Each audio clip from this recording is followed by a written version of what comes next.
What is this? What is happening? I am throwing. Dancing. I'm throwing it in the air. Good evening, Mumtaaz.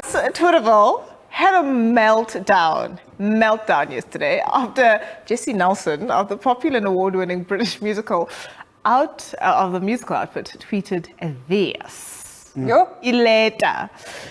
Hi guys. To all my little mixes, I am out of little mix. You're not going to read the whole thing. Basically, bye. No.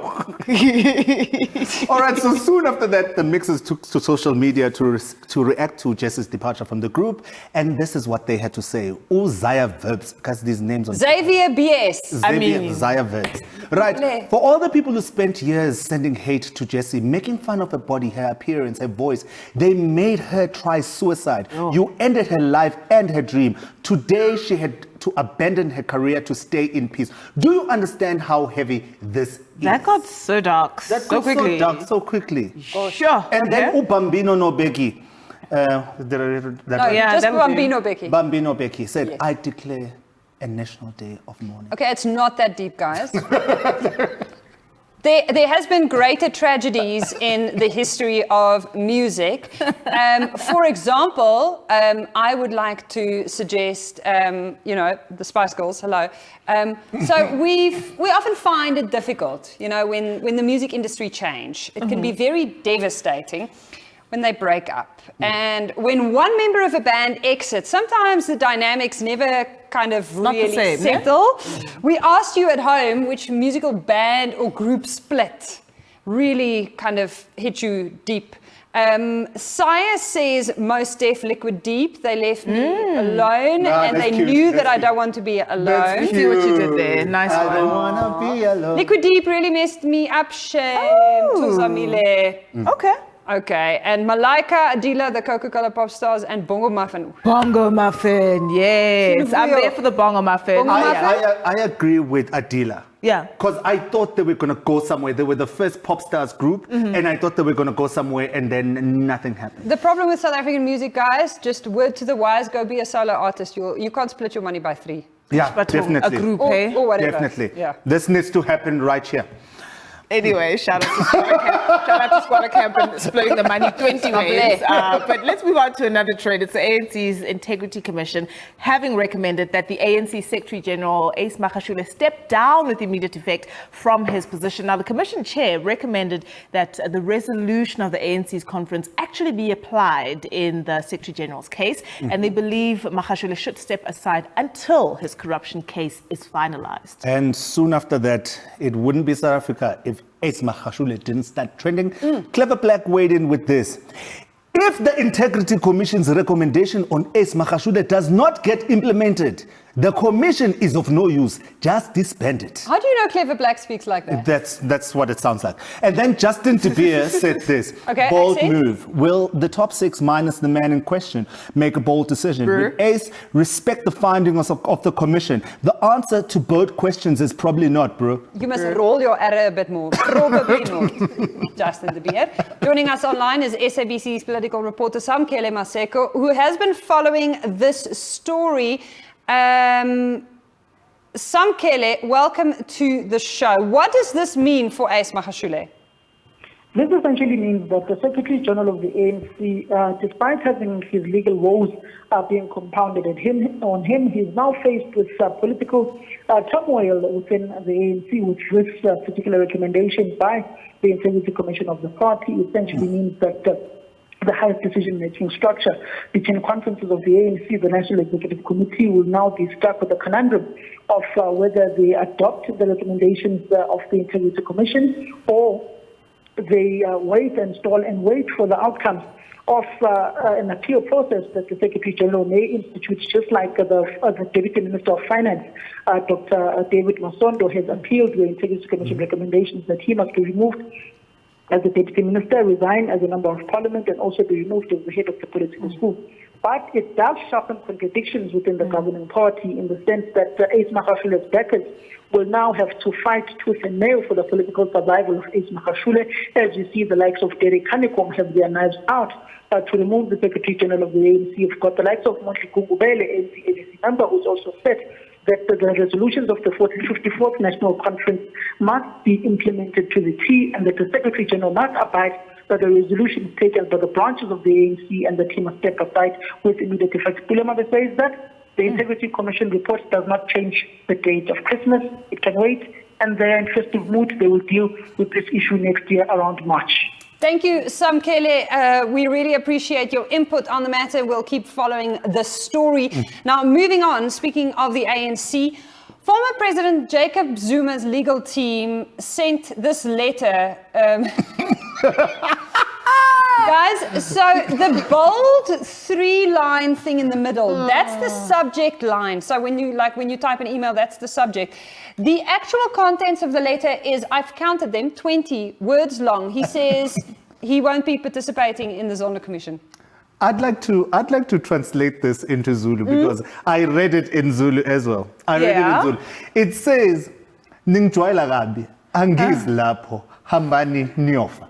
My news editor, my former news editor, would be so excited about this letter because we were always taught brevity is key. And these guys said what so many other lawyers would have said in, I don't know, 50 paragraphs in 20 words. Well done, guys. Your English teachers are very proud. We know that attorneys' letters are very expensive. If you didn't know this, you pay like through your nose.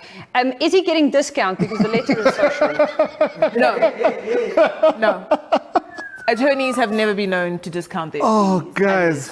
I don't know what. Guys, Let's he's paying full price for that. Let's do this. Let's go to an ad break, and when we come back, we continue with trends right here on TrendingSA. You don't want to miss out. That was brief. And we'll give you the friend price as well. We'll give you a discount. like this.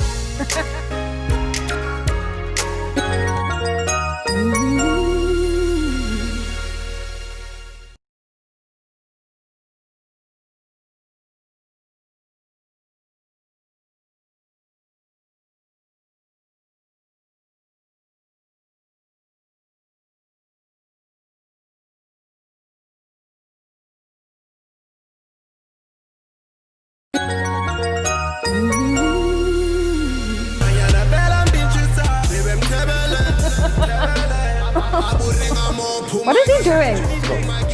Listen, guys, let's get serious. Thanks, Albert. The news is finally tightening around fugitives and self-proclaimed prophet Shepherd Bushiri and his wife Mary. This after the Malawian government signed extradition papers that sought to enforce the couple's return to South Africa in order to face the criminal trial. So, to help us understand this whole Bushiri extradition situation, we are joined by Ulrich Roux, criminal law expert. Ulrich, welcome to the show. What is happening now with Bushiri? What next? Good evening, Alma. Thank you for having me.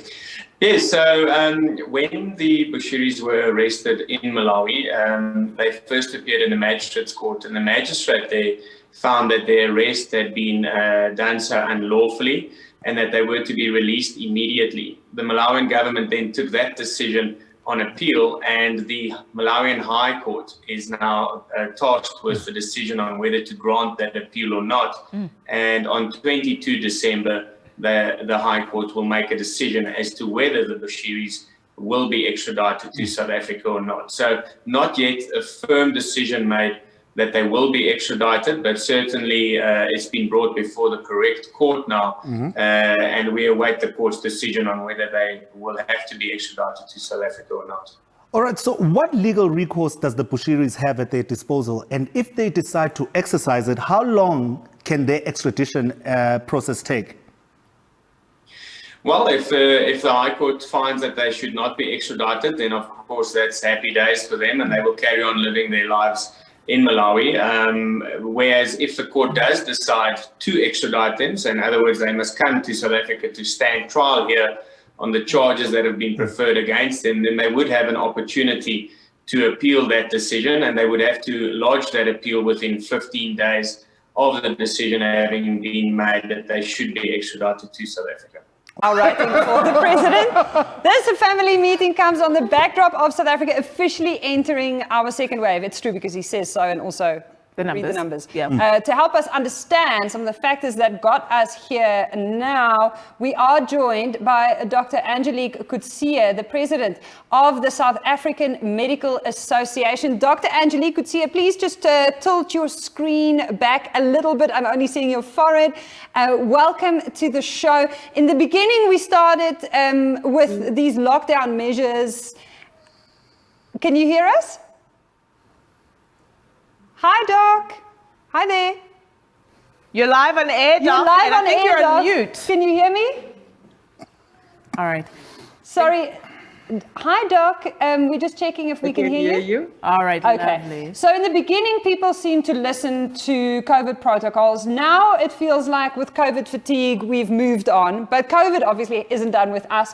How are we going to shift people's behavior towards COVID-19? Yeah, that is a very difficult question that you're asking here. And, there was a very good webinar this afternoon where it actually stated that the problem is people doesn't, first of all, it is in my space, it's too far away from me. I do not understand that this might be a problem. And for me, it doesn't make any sense. And then, are the authorities who is telling us about this, are they trustworthy? And or the other people, the scientists, are they trustworthy? So it is to get the message out there.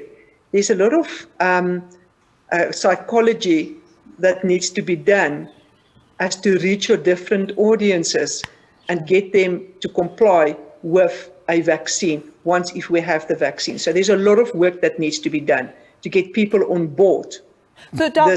So, Doc, speaking of psychology, obviously the president used very harsh terms in his address, precisely that, to reach people somewhere, somehow, right? But if you could just paint a picture for us, how severe could the second wave possibly get? What could it look like? What are we bracing for? Higher admissions to the hospitals in a time where we are having our festive season, and a lot of the specialists are actually on leave. So we will see a lot of people being admitted and with a very skeleton staff looking after them. And this can be a problem because a lot of the doctors and the nursing staff is already fatigued, and there will be an extra burden put on them, which is it's really it's not been well thought over.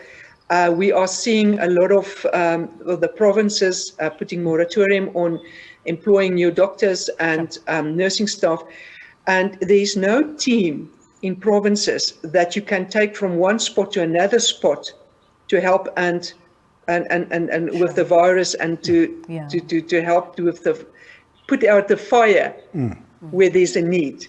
Dr. Coetzee, thank you so much for your time this evening. Thank you for your time in laying it out for us. We are going to go on a quick break and see you in a little bit as we continue our conversations right here on SA on SABC3.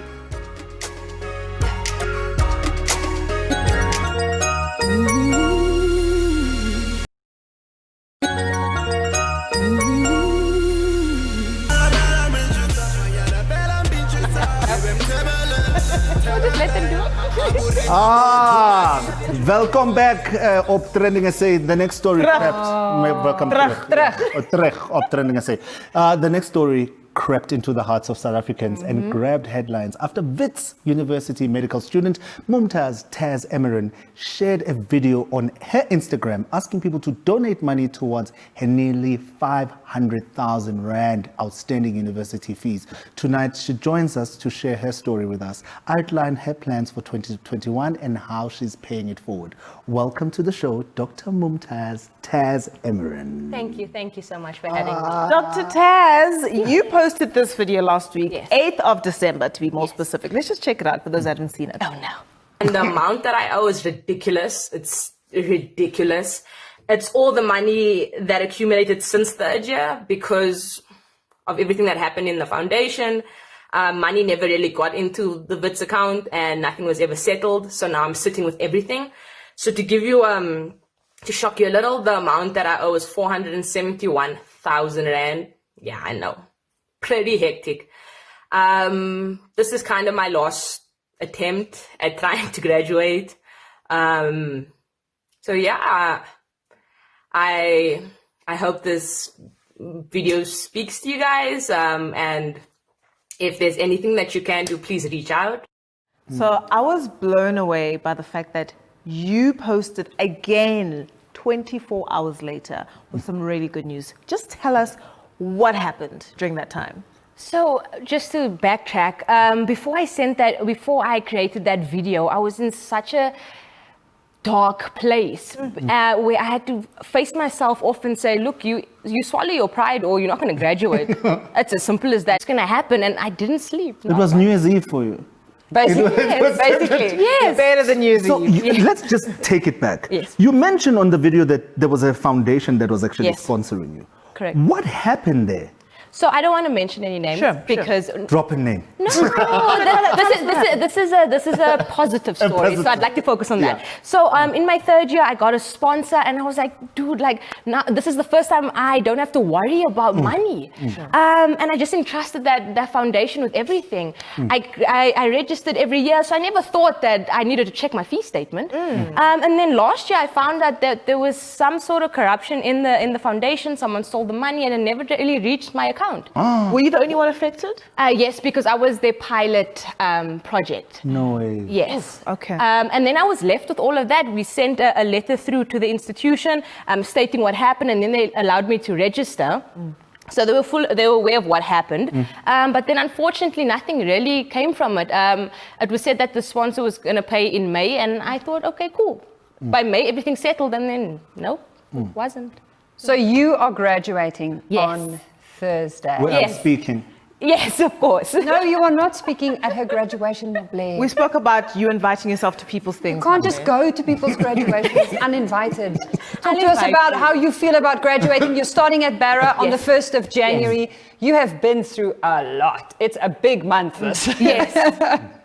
So I'm really excited to start at Barra. I think everything in my life is...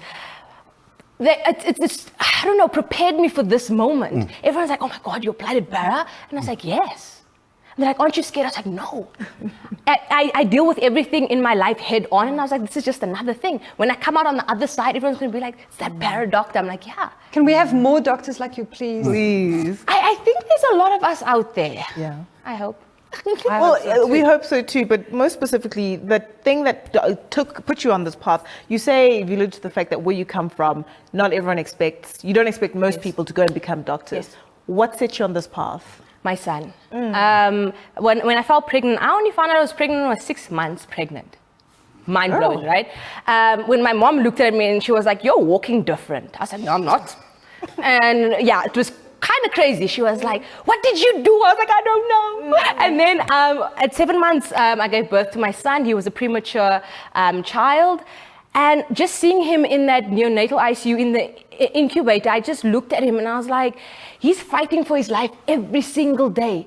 He can't even breathe on his own, but he's waking up every day. And I was like, it would be selfish for me to take him, put him back into an environment where I didn't feel like I was living.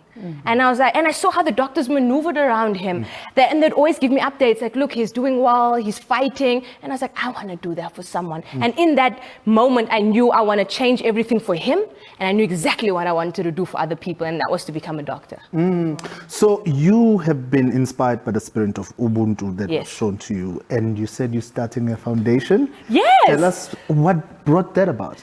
Can I first tell you what the name is? Okay. I practiced it the whole morning. I hope I get it right. Oh my God, my boyfriend was like, you better get it right. You're on TV. So it's Ubuntu Betu Foundation. Exactly. Yeah. I know, right? I first wrote the People's Foundation. He was like, this is a South African story. I was like, yes. Yeah. Yes. So I was humbled by everyone coming together. They didn't even know me. But they were like, we believe in something greater than ourselves. And that inspired me because I was like, in that moment, we all forgot about ourselves, but we were like, when we come together as a nation, we're rich. And rich in hope, rich in everything. And that's what inspired it because I had that debt, right? We didn't think, I didn't think, probably everyone, the whole South Africa didn't think we were going to get $500,000.